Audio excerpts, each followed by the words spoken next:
Devotional, Friday, 21st of August. Imagine that you're out jogging one day with Mike, a world record holder in the long jump. He holds the record at 8 metres and 80 centimetres. And while you're running along, you hear a low rumble and your feet sense a steadily increasing tremor that alerts you to the start of an earthquake. Suddenly, just ahead of you and Mike, the earth splits open.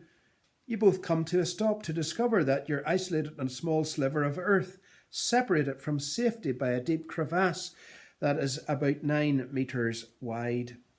The little patch of earth you're standing on is crumbling in the continuing upheaval, and you see that it's just a matter of time before you both are cast into the crevice far below. Things look hopeless. Your only hope is to jump across the gap. Mike judges that the jump is just slightly further than his record-setting long jump, but he decides to try it anyway. And so he gets back as far as he can so that he can gather as much speed as possible. He crouches and takes off, runs as fast as possible, and right on the edge of the crevasse he kicks off and launches himself into the air. It's a perfect jump. Sailing over the crevasse, he lands with the toes of both feet barely on the edge of the other side. His jump is an amazing 9 metres. Of course, yes, it's 20 centimetres further than his world record. And unfortunately, the jump isn't far enough. His feet slip off the edge, and for a moment he scrambles to grab the edge with his hands. But it's no use. He falls. Now it's your turn. You likewise take a run up. Mentally, you're giving yourself the signal that you're going to make it. You spring forward, huffing and puffing. You pound to the edge, kick off and jump.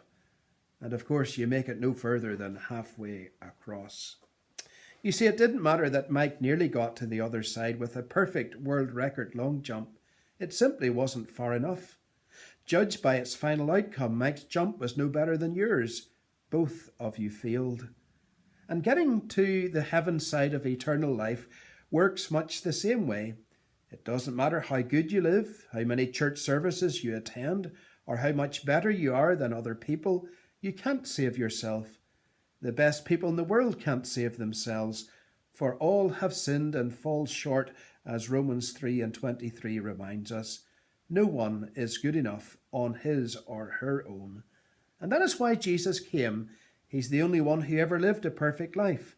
And when we put our faith and trust in him and make him Lord of our lives, his perfection becomes ours. He's the only one who can get us safely to the other side.